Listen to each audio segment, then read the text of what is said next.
POV. You are the CEO of a multinational brand. Congratulations, by the way. But you have one objective. You've created a product and you must advertise said product. If we take a quick look in the advertising rulebook, going off the standard practice, there is a number of methods you can use to achieve this goal. Billboards, TV commercials, radio ads, YouTube brand deals, or standing on the street shouting loudly about your product. All great methods, but there is another. Video games.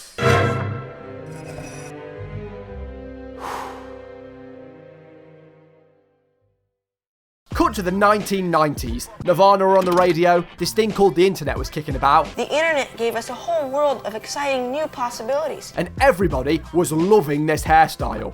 But more importantly, the video game industry was booming. And I mean it was going crazy. Look at this, and this, and this. Wow, wow, wow. You guys want new consoles? Sure, take them. They're all yours. Go crazy. Break a leg. So it only made sense that every man and his dog at the time wanted to hop on the gaming bandwagon and ride that shit straight to Successville. And I'll tell you, the weather was looking good. And with junk food and fast food chains also being pretty huge in the commercial sphere at the time, being plastered all over TV, the crossover was just waiting to happen. Cue the introduction of the Advergame.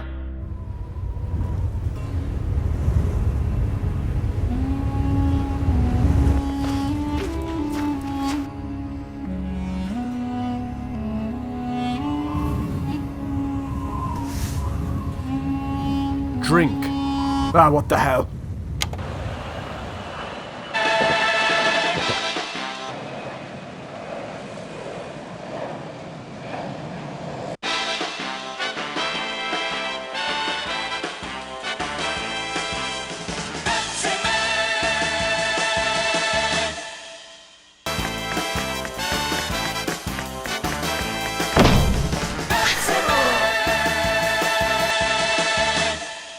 Pepsiman. Pepsi's very own contribution to the Advergame wave of the early 90s to the mid-2000s. Japanese game developers, KID, were tasked with creating a game based around Pepsi's mascot, the inventively named Pepsiman. Pepsi bottle? Now, if you're wondering why you've never heard of Pepsiman, there's a good reason for that. He only ever really existed in Japan, appearing in 13 TV commercials, where from what I can gather, he sprints up to people, makes Pepsi appear out of thin air, and then kind of clumsily stumbles into something. Pepsi sold out.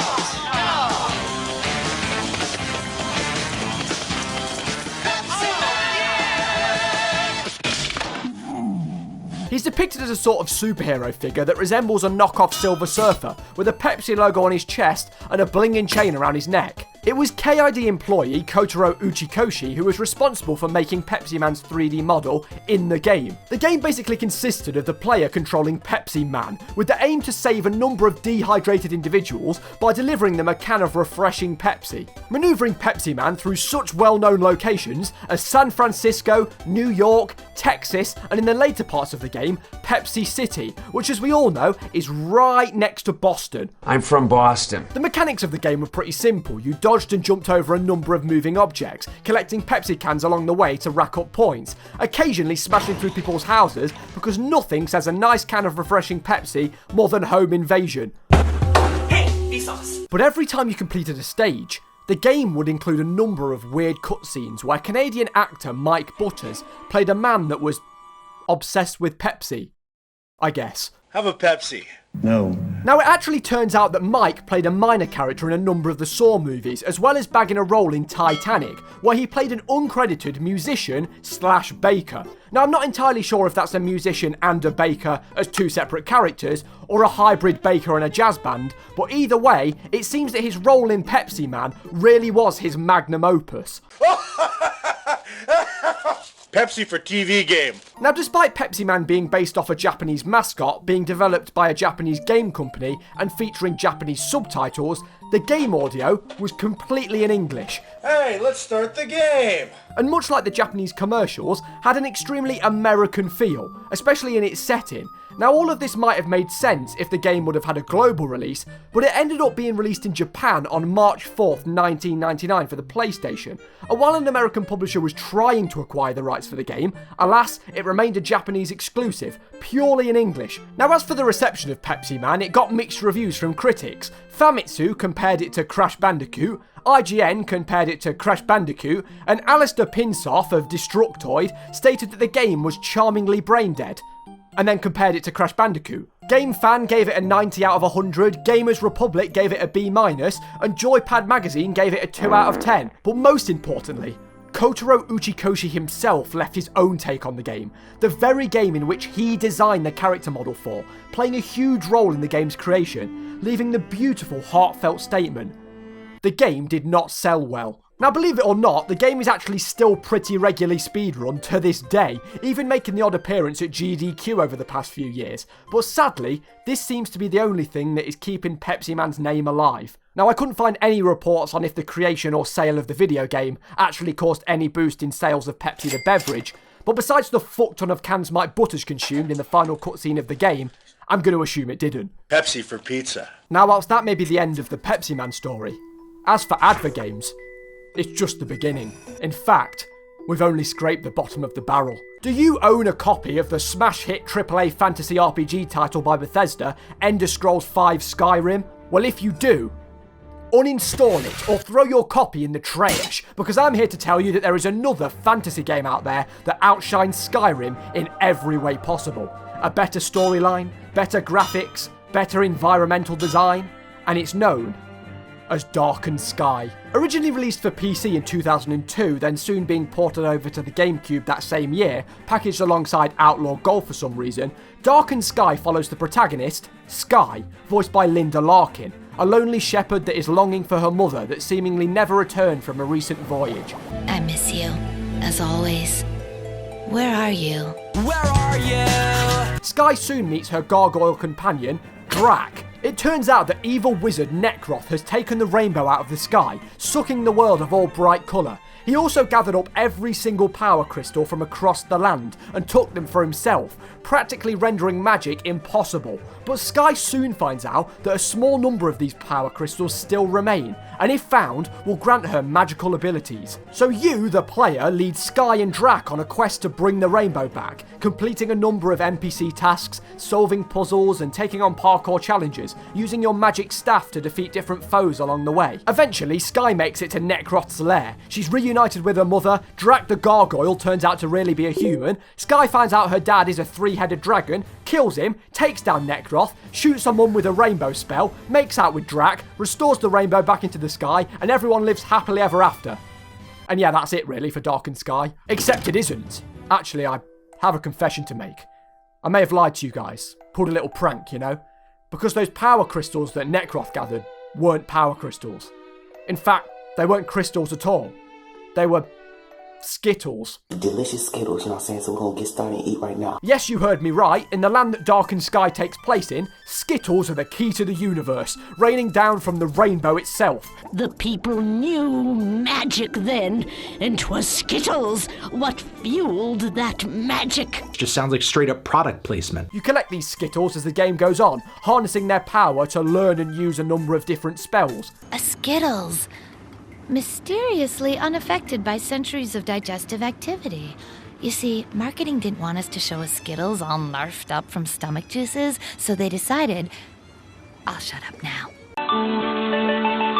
So where exactly did this strange Fantasy Skittles collaboration come from? Well, YouTuber Minime made a super in-depth video that talks about the conception of Darkened Skye and even managed to contact some of the developers, so I highly suggest you check it out if you want to know more detail. But in short, publishers Simon & Schuster had created a number of low-budget PC titles, including such classics as Panty Raider or Who Wants to Beat Up a Millionaire. Oh, fuck. But most importantly, they bagged a deal with the Mars Company and bought the rights to create two M&M Advergame titles. M&M's The Lost Formula, which was released on the PlayStation as M&M Shell Shocked, and M&M Blast on the Game Boy Advance. Now, with these games doing pretty well in their own rights, Simon & Schuster soon returned to Mars and asked to buy the rights to produce a Skittles game, and thus, Darkened Skye was born. Now what's most weird about the game was the fact that you'd have no idea it was related to Skittles in any way. I mean, there's no Skittles on the box art or even in the game description. In fact, the only giveaway is the tiny Skittles brand name in speech marks in the small legal print on the back of the box. It genuinely disguises itself as a low-budget fantasy adventure game. But why exactly is this? I mean, surely if Mars had a product attached to the game, they'd want the branding plastered all over it like every other Advergame out there. This is a green Skittle. But yet, there's nothing. I mean, Pepsiman didn't specifically have the title on the box art, but it was pretty clear that the game was tied to the brand. Drink Pepsi! Well, it's important to note Simon & Schuster approached Mars and paid them for the rights to use Skittles in the game, rather than Mars approaching a publisher and paying for product placement in the title, meaning Simon & Schuster had pretty much full reign on the game's path. See, if Mars had paid Simon & Schuster, I'm pretty sure they would have had a much larger say in the design and concept of the game, but that wasn't the case. So as Simon & Schuster took the game into development alongside Boston Animation, over time, they slowly started to like the game so much that they wanted to phase out the Skittles branding, which explains the lack of it on the box art. In fact, the game was originally titled Skittles Darkened Skye, but of course, as time went on, the Skittles part was seemingly removed. But with Simon & Schuster and Boston Animation rushing to meet the release deadline, they never actually did fully disattach the game from the brand. So in the end, we were left with this strangely unique third-person fantasy adventure game that had a peculiar half-baked link to the Skittles brand, as remnants of what the designers tried to erase. Now on release, the game met a pretty average reception, with critics praising it for its creativity and the odd nifty mechanic here and there, but of course, making a point of how the Skittles was somewhat shoehorned into the game for no real reason. Yet beknownst to them, it was quite the opposite, with Simon & Schuster trying their best to backpedal on the Skittles link. But for me, this only adds character. Unlike Pepsiman, that was violently shoving a product down your throat, with Pepsiman collecting Pepsi cans in Pepsi City. However strange, at least Darkened Skye offered its own original plot with a backstory. A nice touch. Big Chungus. And sure, maybe the game wasn't executed perfectly on a technical front, but it definitely showed glimpses of potential, the unique spell system to name one example. But Darkened Skye's strangely vague tie to Skittles was memorable for anyone that played through it, and definitely stood out when compared to the number of other pretty generic Advergames at the time, all thanks to the team at Simon & Schuster going that extra mile, a passion project if you will, that just happened to include a somewhat hidden brand collaboration that went unseen on the game's surface.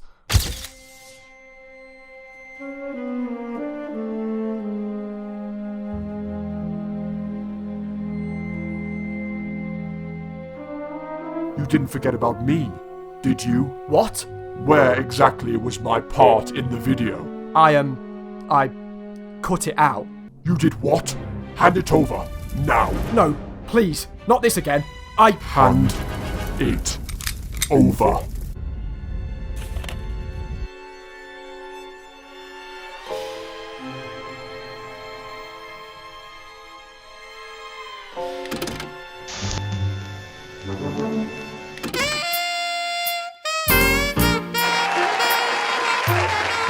Hello everybody and welcome, I'm glad you can make it. Now on tonight's show, we're going to be taking a look at the revolutionary work of art in game form that is Sneak King. It all started in Cannes 2005 when the Microsoft executives were accepting an award for their advertising campaign behind the Halo 2 ARG game I Love Bees. It's at this very award show that they ran into none other than the Burger King executives. Burger King, I got a Coke. Show the logo. Who similarly were receiving an award for the creation of the advertising character, the Subservient Chicken. Now why the fuck anyone would want to award the creation of this thing, I don't know, but hey, that's just me. Eventually, the Burger King executives proposed the creation of a video game that fit the theme of their creepy, unsettling commercials and took place in the Burger King universe, the BKCU, if you will. And to their luck, Microsoft agreed. Developers Blitz Game Studios would soon become involved after co-founder Philip Oliver, 50% of the Oliver twins, showed an interest in creating Xbox Live games alongside Microsoft's Xbox Live Arcade portfolio manager, Ross Erickson. Well, just a couple weeks later, Oliver received a call that Burger King wanted to create 3 games,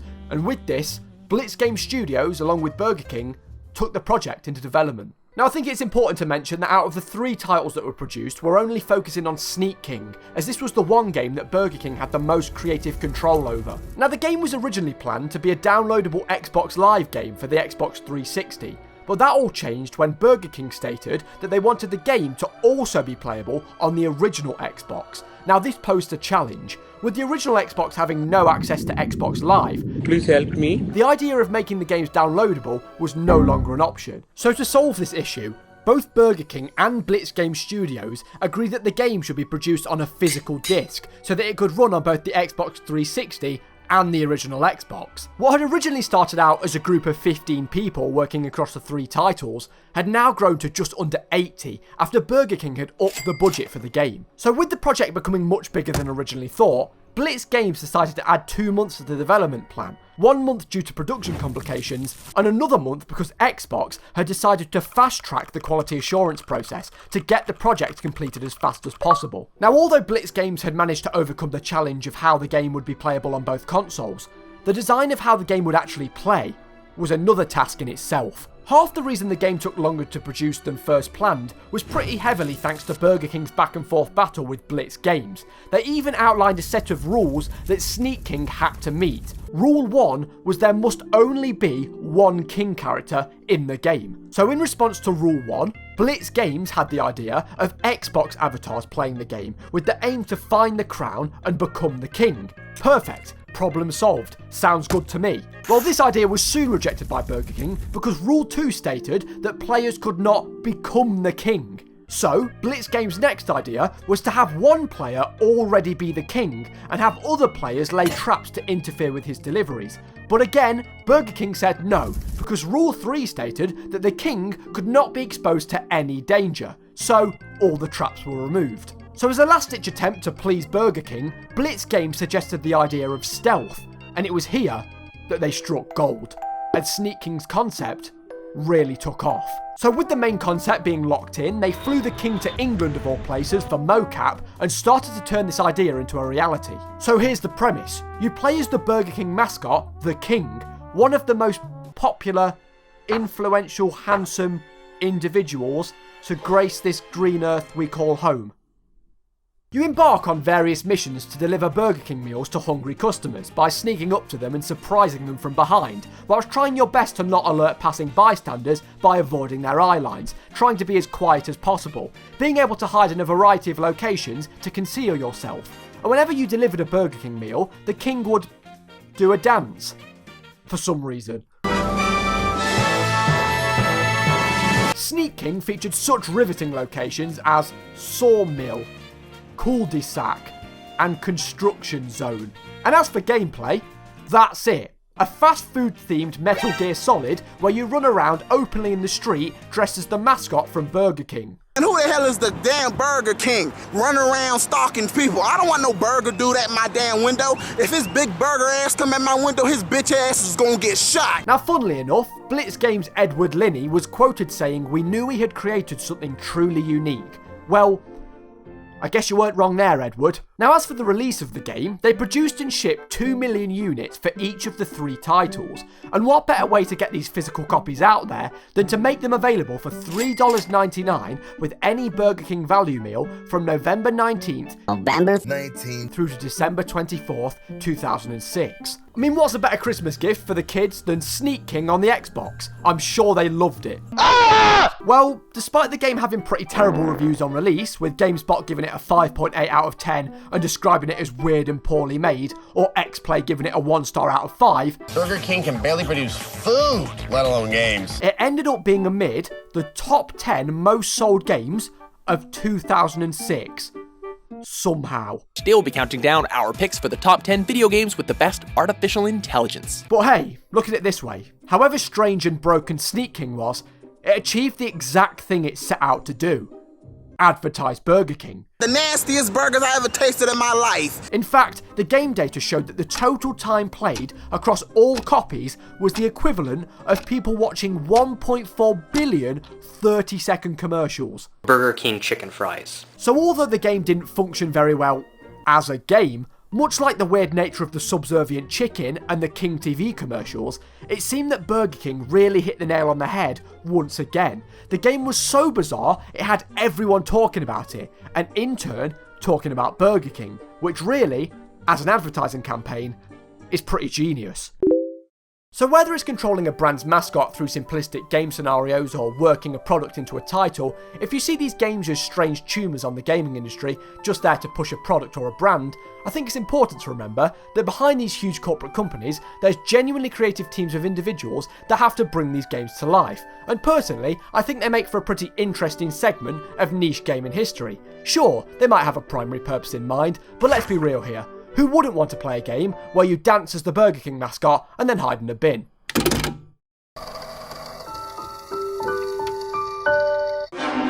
Huh? Who's there? What are you doing? And with all of that said, goodbye!